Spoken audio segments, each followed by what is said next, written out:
When the Commonwealth Heads of Government assemble in Edinburgh in the last week of October, the man anchoring the proceedings will be Chief Emeka Anyaoku, the third Secretary-General of the Commonwealth. He heads the organization when it is truly at the crossroads. Mr. Secretary-General, I know it's a cliche, but then it is a question that is asked in many capitals. It is certainly asked sometimes in New Delhi. How relevant is the Commonwealth?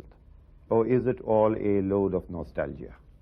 No, the Commonwealth is extremely relevant, not only to its members, but to the wider world.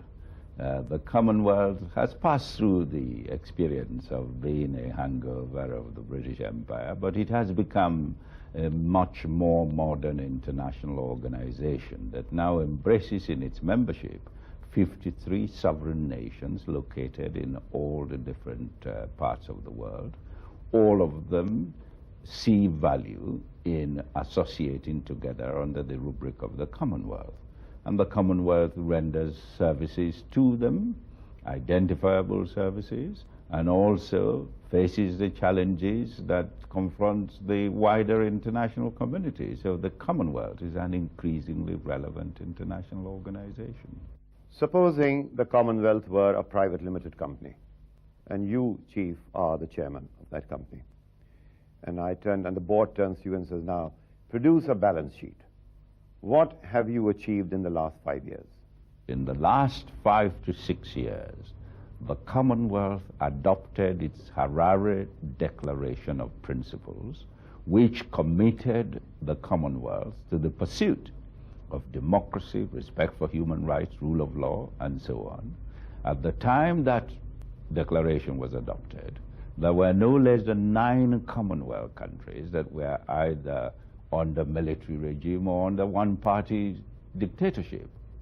Today, there are only 2 left. The Commonwealth has been involved in the transition from non-democracy to democracy in all these countries. That's been an achievement.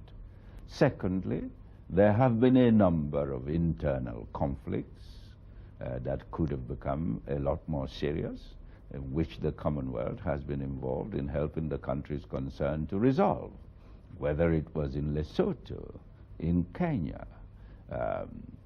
even in Bangladesh, and also in Papua New Guinea.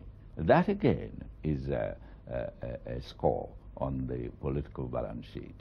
And on the economic and socio-economic balance sheet, I think there are a number of achievements that the Commonwealth can claim over the last 5, 6 years. The Commonwealth, to start with, has been able to send technical experts, over 40,000 of them, or rather over 8,000 of them in the last 5 years. It's been able to train about 40,000 Commonwealth citizens in the acquisition of different skills relevant to socioeconomic development in the last 8 to 10 years. And also on the global front, the Commonwealth has sponsored initiatives on debt relief, for example, which is now matured to a point where the bank and the funding, World Bank and the International Monetary Fund, have adopted and are pursuing it. And in terms of areas of socioeconomic development of member states of the Commonwealth has been playing some identifiable and valuable role. The Commonwealth Business Forum is something that that is meeting preparatory to the CHOGM in October. Now, what exactly is the theme that they are discussing? The purpose of the forum is to discuss how intra-Commonwealth trade and investment can be stimulated and encouraged even more, and also discuss the way that policies, governmental policies, and the behavior of the private sector could be made to work together with a view to boosting trade and investment in the Commonwealth. The Ministerial Action Group that was set up in Auckland to go into the violators of the Harare Principles, when do they submit their report, and what, in fact, you have an inside view. What do you think will the report be? Well, at the moment, the group has been concerned with the most obvious violators of Harare principles, namely the governments that have come into being through military coup d'etats, because they are the most serious violators of the Harare principle of democracy. And they are the governments of Nigeria, the government of Sierra Leone.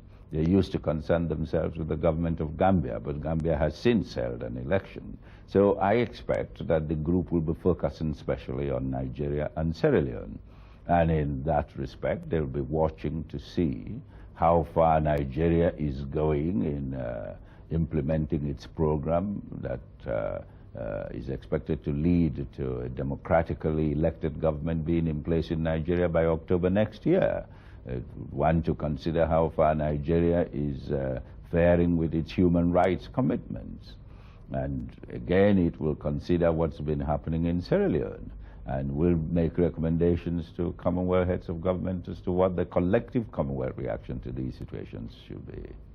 Chief, what do you think is the score on the ground on Nigeria? I mean, if I were to say suspension, expulsion, or Nigeria reinstated in the Commonwealth, what do you think is the likely outcome? Well, the fact is that Nigeria is at the moment suspended from membership of the Commonwealth. The heads of government will have to consider whether to sustain that suspension, whether to lift it, or whether to expel Nigeria from the Commonwealth. My own guess is that the idea of expelling Nigeria from the Commonwealth will not arise, because Nigeria is now committed to a democratization program with which it's going on. And then at the same time, Nigeria's behavior in terms of its human rights record still leaves a lot to be desired. And so I would imagine that one possibility, or perhaps even probability, is that the heads of government will say that the suspension of Nigeria will be lifted only when Nigeria returns to a democratically elected government next year in October. I would expect that Nigeria cannot but abide by the program of returning to democracy, because I believe that the Nigerian population are sick and tired of the military rule, and I believe that the soldiers who are in power in Nigeria know that.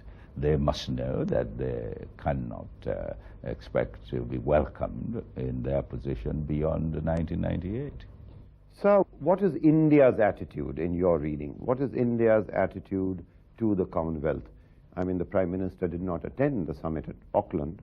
I had an exceedingly good conversations with Prime Minister I.K. Gujaral. At that time, he was Foreign Minister. He is now Prime Minister. I have had exchanges with him. I know that Prime Minister Gujaral and the Indian government, Indian Parliament, the Lok Sabha, I had good discussions with the Speaker of the Lok Sabha and met a number of his colleagues. I know that India is not lukewarm to the Commonwealth. And indeed, India has a leading role to play in the Commonwealth. India is not only one of the mainstays of the Commonwealth. India led the way. India and Pakistan led the way in the evolution of the modern Commonwealth. And India, as a thriving democracy, has been a template of the principles of the Commonwealth. Thank you very much, Chief. I've taken a lot of your time.